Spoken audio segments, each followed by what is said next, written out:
Салам достор, биздин каналга жазылыңыздар. Башкалар көрсөтпөгөндү биз көрсөтөбүз. Мына Атамбаевдин айланасына маселе абдан кызуу талкууланып атат. Экс-президентти тез арада ошол статусунан ажыратып, керек болсо катаал чараларды көрүш керек деп депутаттык комиссиядагы иш алып барып жатат. Сиз аларга кеңешиңизди, сунушуңузду берип, шашпагыла, ал ишемдикке жол бербеш керек деп жатасыз. Ошол сунушуңузду депутаттар кабыл алат деп ойлойсузбу? Бул бир жагы, кабыл алса эмнеден утат, эмнеден уктурат? Мен жана скромность етіп, башка президент, башка өкмөт болгондо мындан жаман болмок эмес эле деп айтып атам да. Азыр таптакыр башка Кыргызстан болмок. Кыргызстанда айтылган реформалардын көпчүлүгү, эгер мен каалаган адамдар президент, мен каалаган адамдар премьер-министр болсо, реформалар алдыга жылмак, далай бүтмөк. Кыргызстан таптакыр башкача болмок. Таптакыр башкача болмок. Бирок жыйынтыгында мына бүгүнкү кепти кийип отурабыз. Буга Атамбаевдин жеке күнөөсү абдан чоң. Биз бул каталарды кайталабаш үчүн Атамбаевдин эпохасына, анын башкаруусуна тарыхый, саясий, юридикалык баа беришибиз керек.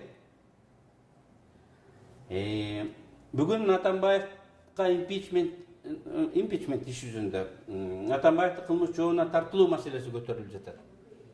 Мунун көпчүлүгү эки достун жаңжалынын жыйынтыгы катары, өч алуу катары, саясий оппонентинин кутулуунун ыкмасы катары каралып жатат. Бул андай болбош керек. Бул тарыхый сабак бере турган, тарыхый президент болуп калыш керек. Атамбаевдин кетирген каталары, Кыргызстанга зыян келтирген аракеттери экинчи Кыргызстанда болбогондой болуш керек. Мына ошого бул өч эмес, бул сабак болуш керек. Ошон үчүн эптеп эле чампалап камап койбош керек деп айттым. Дыкат далилдеш керек.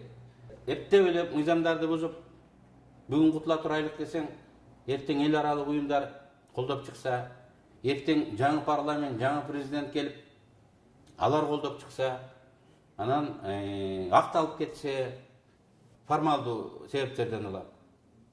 Анда биз түзгөн сабак, биз түзгөн президент эмне болот? Кыргыздар айтат да, бул жөн эле жеке өч алуу турбайбы деген пикир калып калат да. Ошон үчүн мен жанагы шашылбаш керек дегеним, кынтыксыз далилдеш керек дегенди билдирет.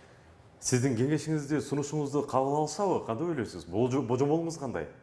Эми азыр айдактап шашылгандай болуп атат. Атамбаевди бир ай эрте камадың, бир ай кеч камадың өтө делемде мааниси жок. Тезде бүтүрүп койдук дебей, иштин даярдыгына караш керек. Далилдерди баарын табыш керек. Жана мен айткандай кынтыксыз кылыш керек. Эгер иш даяр болсо, бир жылдан бери балким даярдыр, биз билбейбиз. Даяр болуп эртең чыга кала турган болсо, анда ал деле жарайт.